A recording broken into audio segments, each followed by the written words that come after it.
최근 옛날 같은 연쇄살인 사건이나 이런 사건들은 많이 줄었고 강력 범죄가 지금 인터넷으로 가고 있다는 이야기들을 한 적이 있었는데요.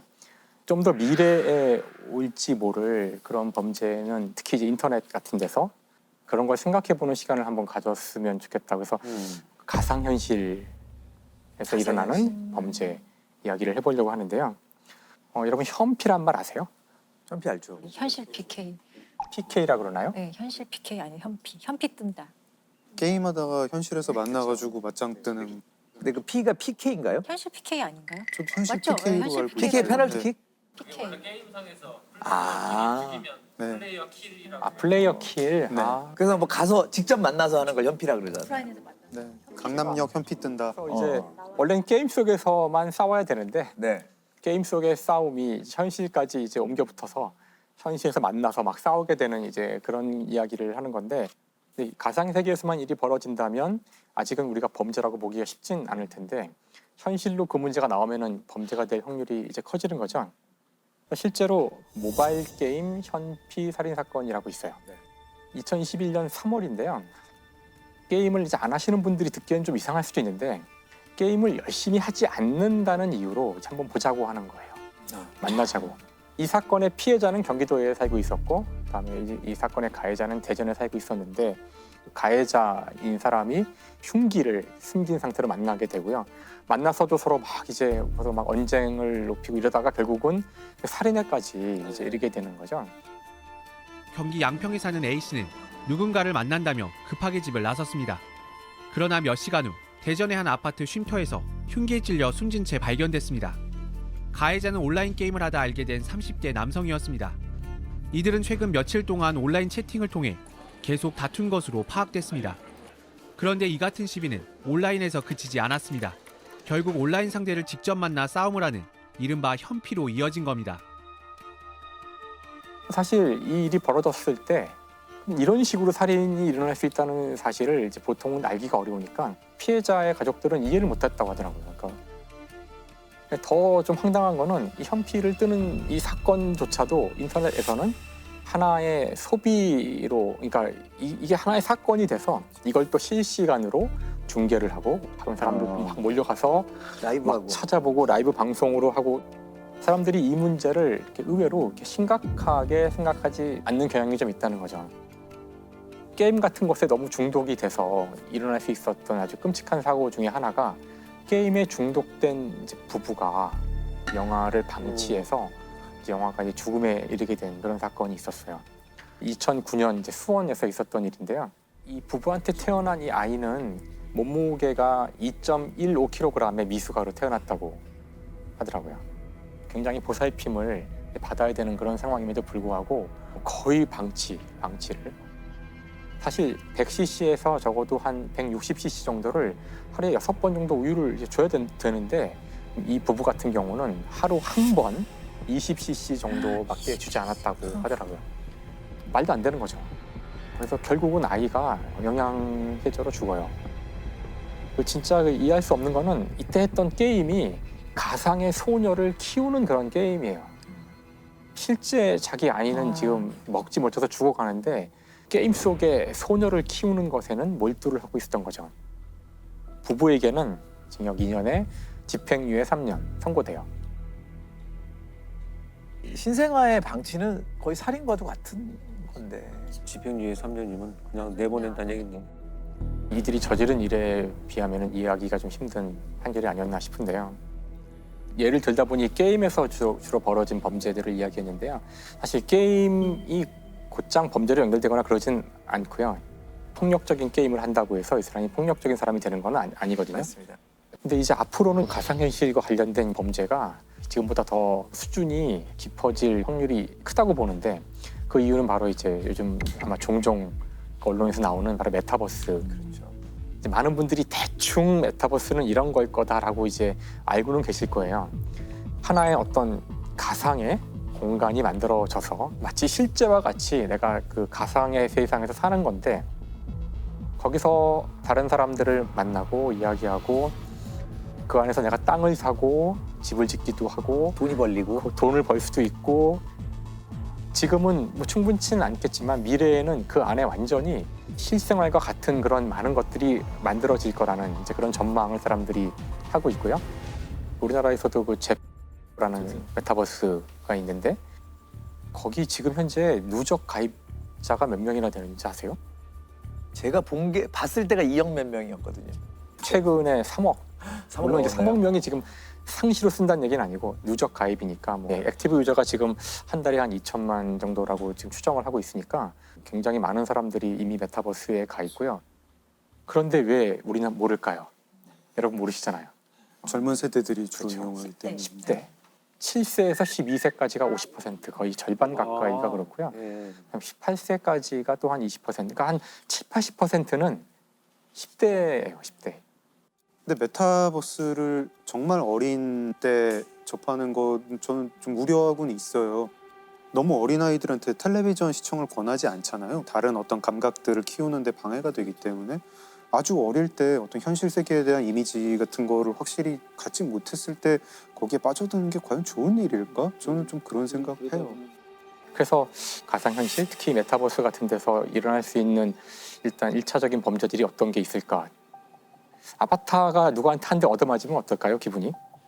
그거 뭐 그 안에 가상현실인데 라고 생각할 수도 있겠지만 또 한편으로는 되게 마음이 아플 수도 있다는 생각이 들기도 하고 아바타가 성추행 당하면 어떨까요?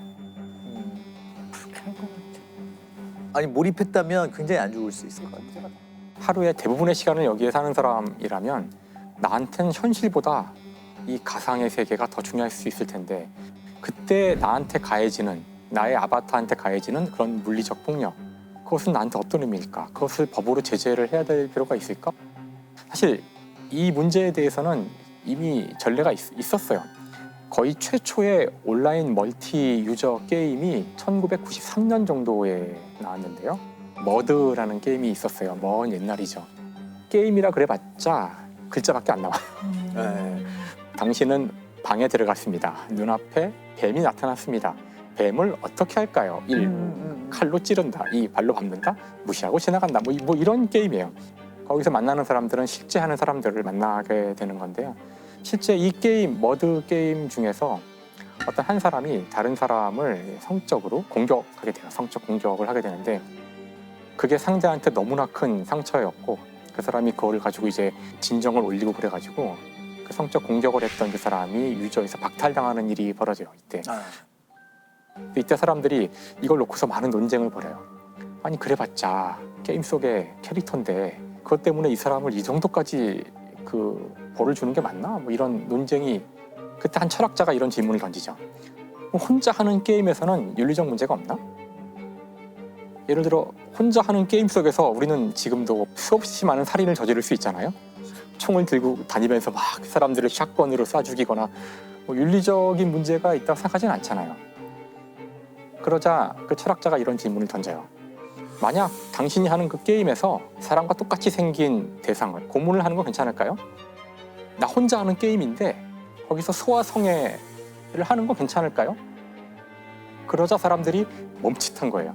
실제로 이제 올해 22년 1월에 11살짜리 여자아이가 친구처럼 보이는 사람을 만난 거예요. 서로 이렇게 말도 트고 재밌게 지내고 그러는데 사실 그 친구인 줄 알았던 그 사람은 친구가 아니라 30대 중반의 남성이에요.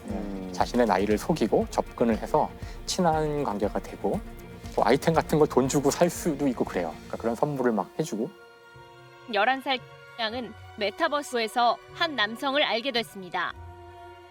이 남성은 나이를 비밀로 하자며 놀자고 했고 본인 신용카드로 아이템도 사줬습니다. 친해진 두 사람은 서로를 공주님과 왕자님으로 불렀는데 이 남성은 결혼 서약서를 요구했습니다. 남성이 요구한 서약서엔 김양이 19살이 되면 결혼할 것을 약속하고 서로가 각자의 소유물이라는 내용이 담겨 있습니다. 이 남성은 김양에게 헝클어진 머리와 입 벌린 사진, 뽀뽀 사진 등을 달라며 요구하기도 했습니다. 알고 보니 이 남성은 미국에 체류 중인 38살 한국인 남성이었습니다. 11살 여자아이는 이 그 30대 중반의 그 남성과 가상 연인이 되었던 거예요.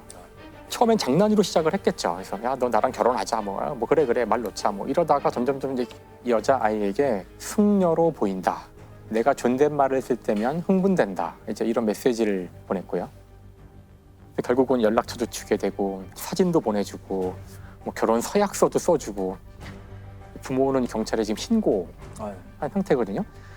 근데 지금의 문제는 이것은 이미 그 나이 어린 세대에서는 대규모로 사용을 하고 있는데 정작 어른들은 모른다는 거예요.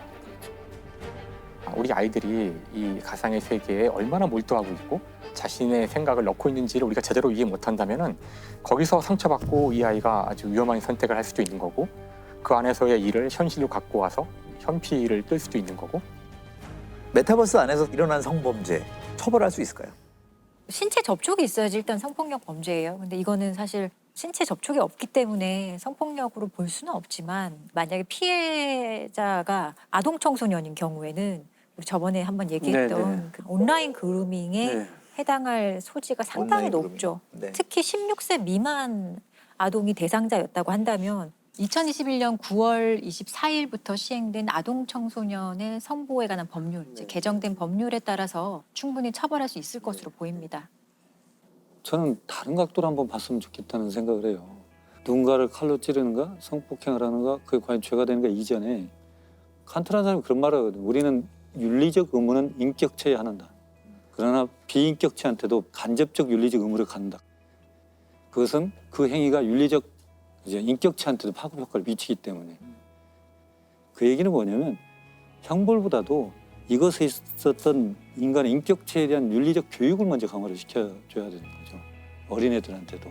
그게 사물이 됐든 생명체가 됐든 메타버스가 됐든 현실 세계가 됐든 어떤 행위로도 파괴적 행위나 폭력적 행위는 안 된다는 것을 그런 교육이나 보도가 필요하다는 거죠. 17년도에 의정부에서 발생한 사건입니다. 2017년 11월에 한 여성의 실종 신고가 이제 접수가 됩니다. 21살 된 딸이 연락이 되지 않으니까 부모가 실종 신고를 하게 되는 거죠. 어머니가 이제 실종 신고를 하고 나서 경찰이 확인을 해보니까 이미 실종 신고를 하기 3, 4개월 전부터 소위 그 이제 생활 반응이라고 해서 그러니까 신용카드, 통신, 뭐 모든 살아있는 사람들이 할 수 있는 많은 것들 이것이 전혀 나타나지 않고 있는 상황이었어요. 그래서 보통 실종 사건이 발생을 하면 과연 실종인가 아니면 단순한 자신의 의지에 의한 가출인가 뭐 이런 것들을 검토를 해야 되는데 이 사건은 그 신고받고 초기 단계에서 아예 강력 수사로 전환을 해가지고 프로파일러까지 같이 투입이 됐던 이런 사례인데 이제 실종 신고가 되기 3개월 전에 이 여성은 본인 명의로 렌트카를 대여를 합니다. 그래서 이제 포천에 있는 한 지역을 돌아다닌 것이 흔적으로 나타나요. 그런데 그 이후에 이제 행정이 모연한데 여기서 수사팀에서 굉장히 중요하게 생각했던 부분은 뭐냐면 분명히 여성이 와서 차량을 렌트를 했는데 반납한 상황을 조사를 해봤더니 본인이 아니고 그 남자친구인 당시 30살의 B 씨가 반납을 한 것으로 확인이 됐어요. 그 렌터카 이제 그 운영자가 기억을 하는 게 그러니까 빌려간 사람은 여성이고 반납한 사람은 남성인데 그것만이 특이했던 게 아니고 그 렌터카를 스팀 세차를 했어요. 반납할 때. 근데 사실 렌터카를 스팀 세차하는 경우는 뭐 들어본 적도 없잖아요. 그러니까 오히려 본인이 이게 한 행동이 많다 보니까 그것들을 지우기 위해서 증거를 인멸하기 위해서 굉장히 다른 사람들은 하지 않는 행동을 많이 하게 되는 거죠. 그래서 이제 이 남자를 찾아야 되지 않겠나라고 해서 이제 추적을 하다 보니까 이미 이 남자친구인 B 씨는 지금 실종된 이 여성과 사귀기 전에 사귀었던 예전 여자친구를 목을 졸라서 살해한 사건으로 구속 수감이 되어 있는 상태였습니다. 그러니까 한 명 죽인 건 확실하고 또 한 명도 또 죽였을 것 같은 그런 그렇죠. 상황인 거군요. 그래서 이제 그 수사팀에서는 이게 어떤 연결고리가 있는 강력 사건이다라고 판단을 했겠죠. 그래서 이제 그런 정황 때문에 시신을 발견을 하는 것이 지금 굉장히 중요한 일인데 단서가 부족했죠. 그다음에 그 뭐 일단 수감되어 있는 상태에서 조사가 이루어져야 되고 또 시신을 뭐 옮겼는지 시신이 야산에 있는지 어디에다 유기를 했는지 살인 사건인지조차도 지금 뭐 모호한 이런 상황이 이제 복잡하게 전개가 됐습니다. 프로파일러들이 이제 매장 장소를 과연 어디가 더 유력하겠느냐 이런 고민들을 이제 하게 되었죠. 그래서 이제 그 렌트카를 기준으로 해서 왼쪽은 평지지만 수풀이 좀 우거진 곳이었고요. 오른쪽은 이렇게 이제 가파른 경사가 있는 곳이었는데 불안감에 좀 쌓인 그 범인의 입장이라고 생각을 해본다면 과연 그 시야가 확보된 곳이 좋겠느냐 아니면 매장하기 편한 곳이 좋겠느냐. 사실 어떻게 보면 범죄자들 입장에서 좀 신속하게 빨리 처리하는 것이 훨씬 더 자신의 어떤 그 편안함을 유지하는 데 도움이 될 거다 이렇게 판단을 해가지고 제안을 했어요. 그래서 가파른 쪽이 훨씬 유력할 것이다 라고 해서 결국은 수사팀에서 거기서 이제 시신을 발견을 합니다.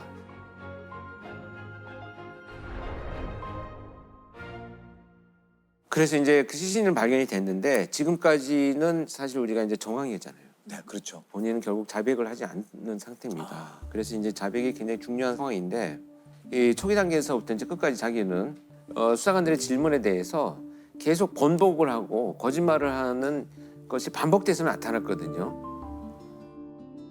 그래서 이제 여자친구의 시신이 발견됐다라고 경찰이 이제 추궁을 하기 시작을 했는데 이자는 교묘하게 빠져나가기 시작을 합니다. 근데 그 빠져나가는 방법이 편지를 보냈는데 중요한 건 그 렌트카에 나 혼자 타 있었던 게 아니고 나 혼자만 운전한 게 아니라는 사실을 분명히 말한다. 그러니까 마치 공범이 있고 이 범행을 실행한 사람이 내가 아닐 수도 있다라는 이런 뉘앙스를 혼선을 주는 거네요. 혼선을 주는 이런 이제 의도를 가지고 나오죠. 공범, 살인 뭐 이라는 이제 직접적인 이런 단어는 다 피해갔지만 요 문구만으로도 우리는 다 어떻게 이미 생각을 했나요? 아, 공범이 있는 것처럼 표현을 하고 있고 거짓말을 습관처럼 하는 이 사람의 특징이 이 글에서도 나타났다 이렇게 보여집니다. 그러다 보니까 이 편지를 통해서 어떤 방식으로 전략적인 신문을 할 것인가를 판단을 하게 되고 자백을 받을 수 있는 신문 전략을 제공하는 것이 프로파일러의 역할이죠. GPS를 확인해 보니까 그 자산에 다녀온 흔적이 있는데 거기 갔느냐라는 것은 소위 폐쇄형 질문입니다. 네, 아니요를 요구하는. 그렇다면 이제 그 조금 이제 전략을 바꾸는 거죠. 개방형의 질문들은 뭐냐면 그러면 그날 무슨 일을 했는지를 한번 이야기를 해봐라. 사실 거짓말을 만들어서 이렇게 하는 사람들은 오히려 개방형의 질문들이요 훨씬 부담이 크거든요. 헛점이 막 나오고. 네. 이걸 만들어서 말하다 보면 자기도 말하다가 말도 안 되는 것을 스스로 인식하겠는 경우들도 있어요. 근데 결국 그래서 이제 자백을 합니다. 자기 진술에 모순이 있다 이렇게 이제 판단을 하고 스스로 그 자백을 하는데 그래서 이제 그 사건이 왜 벌어졌느냐 했더니 이 여성이 자신의 여자친구, 자기가 살해한 여자친구를 좀 무시하고 모욕을 했다라는 이유로 화가 나서 내가 살해했다. 이렇게 또 우발적인 범죄다라고 주장을 합니다.